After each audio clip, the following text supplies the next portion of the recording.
Now I've already got my vermiculite, cement, and peat moss all filtered, and I'm mixing it in this large tub. You mix all the ingredients together when they're dry and mix them thoroughly before we add any water. Now the type that I am using to color is a liquid colorant. I get that at Lowe's or Home Depot. The buff has an orangey look, and if you can't find it available, I have a link on the website to order it by mail. Now I've got an empty orange juice container here that I'm mixing 1 gallon of water to put into the mix. I'm using 2 ounces of the colorant, 1/4 cup. You need to shake it well. Now I ended up using 2 gallons in this particular batch for 2 pumpkins. And you might have a little different amount that you will need because the amount of water is subjective depending on your humidity and how dry your peat moss is. So add it slowly so you don't get too much. Now here is where I am stirring and mixing in the colorant as I pour it through.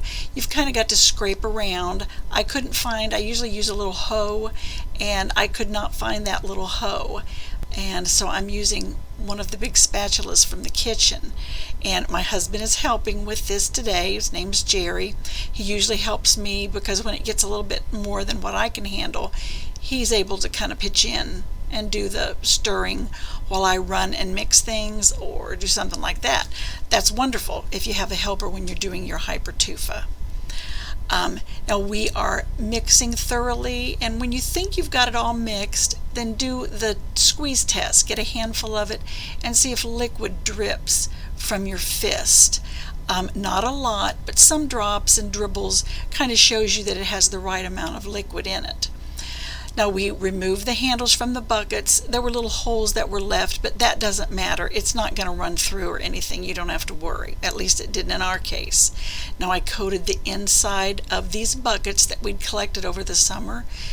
We collected those at garage sales and things.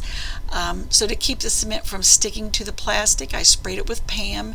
You can also use oil just to spread along the inside. Now I've got a large scoop that I've had for quite a while that I scoop dirt, soil, etc. But it worked perfectly to scoop the cement into the buckets. The openings are large so that you can get down into there and get all your cement in. And as I said again, we did 2. So the amount I have mixed up was an amount that does 2 of these pumpkins. Now they are the size that you see all the time for the kids to carry around at trick or treat, about the size of a bowling ball. So you can see where we're packing it in. And again, I should have gloves on, but I keep taking my gloves off to adjust the camera and hit record and not record. So I should, with all the safe practices, have a glove on. And so should Jerry, but my husband, he's Mr. Macho. He's not going to wear the gloves. So you can see where I'm stuffing it all in, and I kind of press real hard to compact it so it gets in all the little crevices and all of the eyeballs and the little cheeks and everything, so we'll get good definition on the concrete. Now I had previously gone out to the woods and cut some small branches because that's what I'm going to use for a stem. I made them long enough to reach real deeply into the concrete so they'll hold real well. And I kind of found some with a little crook on the end so that they would be more natural looking as far as how the stem on a real pumpkin looks, because I really like the stem on a pumpkin. I think it adds a lot. So you can see where it bulges out, but just real carefully kind of screw it down in. The mixture is kind of dribbling a little, you can see. That's just where the water is settling and kind of like floats the water more toward the top. You probably notice that when you make your own Hypertufa troughs and containers. But the stem, I'm just kind of like slowly screwing it down into the mixture, and I'm just leaving an amount out of the top to make it, really look like a nice long stem coming out of the pumpkin.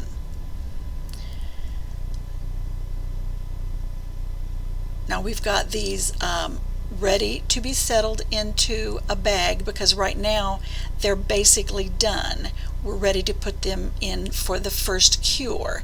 And just like the regular Hypertufa, I'm going to put it inside of a plastic bag, just in these containers, just like they look. I unfortunately did film that, but it was one of those times when it's operator error and I didn't hit the button. So we didn't get that part recorded, but I had the empty peat moss bag and I put them inside of this, and they're on my potting bench in the shade for 24 hours. The following day, we're just going to remove the bucket. Now my buckets were not salvageable. You may want to go to the trouble to cut yours carefully, tape it, etc. I didn't want to go to that much trouble. Now ours was very heavy vinyl, so the only way that we could get it off was using a propane torch. Now this does heat that vinyl very hot, and it starts to liquidize real quickly.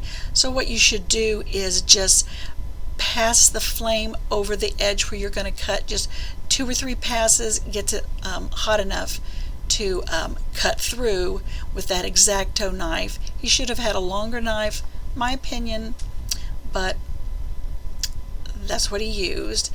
And you just kind of pull it with your needle nose and pull it away and expose the side of the pumpkin, and you can see it really turned out real well.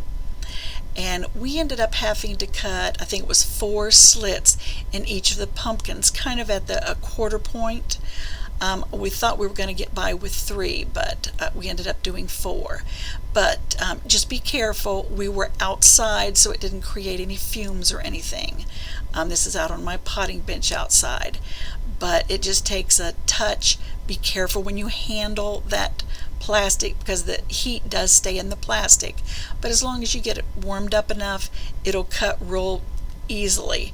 Just be extremely careful. Again, we should have gloves on, but we did not, and we should have. But there is the nice smooth side of the pumpkin that you can see. This side will be the jack-o'-lantern face. My plan was to put the jack-o'-lantern out for Halloween and then turn it around and have for November, the smooth side sitting on the hay bale or in the garden. But it turned out real well. You can see how the little eyes, nose, even the little teeth show really good definition. Now the mixture that I use, as I have on that printable download, was a ratio of 1 to 1 to 1. I used 1 part cement, 1 part vermiculite, 1 part peat moss. I altered my recipe just a little bit for these solid pieces as opposed to my regular bowl Hypertufa. Now since it did leave a flat spot on the top, where the leveling off occurred of the cement, we used a rasp to kind of rub against it and get that edge off, and then kind of define the little indentations kind of going up toward the stem. And then I have the steel wire brush here where I'm just putting a little texture into it. I plan to set these in my garden through next spring and let moss grow in them. I think they'll be really attractive with moss. And I'll just kind of pull them forward when it gets into the fall time period, and perhaps have another post for next fall in regards to that. But I think they turned out really well. So you can scrape and texturize as much as what suits you, but this amount of texture suited me. There are maybe a few little ridges I think that we did later, and if there were any edges where the X-Acto knife cut into the more soft Hypertufa, you can just texturize that out with the rasp and the steel wire brush. But these have turned out very well. I'm pretty well pleased with how they turned out. Now I had a total of 5 of these treat baskets, pumpkin baskets that I had saved from garage sales. So I'm going to do the 3 more and have a total of 5 for me this year. Perhaps I'll give them as a gift, but don't tell anybody. But I am planning to watch next year and to watch after Halloween this year and watch when they mark them down, because I'm hoping to get them for a quarter or 10 cents a piece after Halloween, unless the stores, put them back into the warehouses for next year. But I see them all the time at garage sales. If I'd remembered to collect earlier, I would have had a lot more. But this has turned out well for me. Just destroying the outer portion and putting that plastic in the recycle bin worked. And I think the stem looks real natural. If the stem should deteriorate, in several years, I can just either hot glue another stem down in that hole, or it can just go natural without a stem and let the moss grow over the edges. But I'm real pleased. Now, the lighting right here does not show much of a color. You can just, if you put it against something gray, you can see the slight orange tint. But you may want to make a stronger dose of the buff colorant, or perhaps use the red colorant. That might work better for you. But I find that colorant does not give my Hypertufa and or cement items a very deep color. It takes a whole lot to get deep color. So you might want to just use some kind of latex paint to paint yours afterwards if you would like to have the bright orange pumpkin. Now these right now are will go, since we've cured them after the 24 hours, they'll go back into the plastic bag. And what I did is leave them for another 24 hours and then remove them and just set them out in the weather. And they did just fine. It rained for several days after that, and they just sat on this table in the rain. But again, a 24-hour first cure, back in the bag after you've texturized them for another 24 hours, and then I think they're good to go.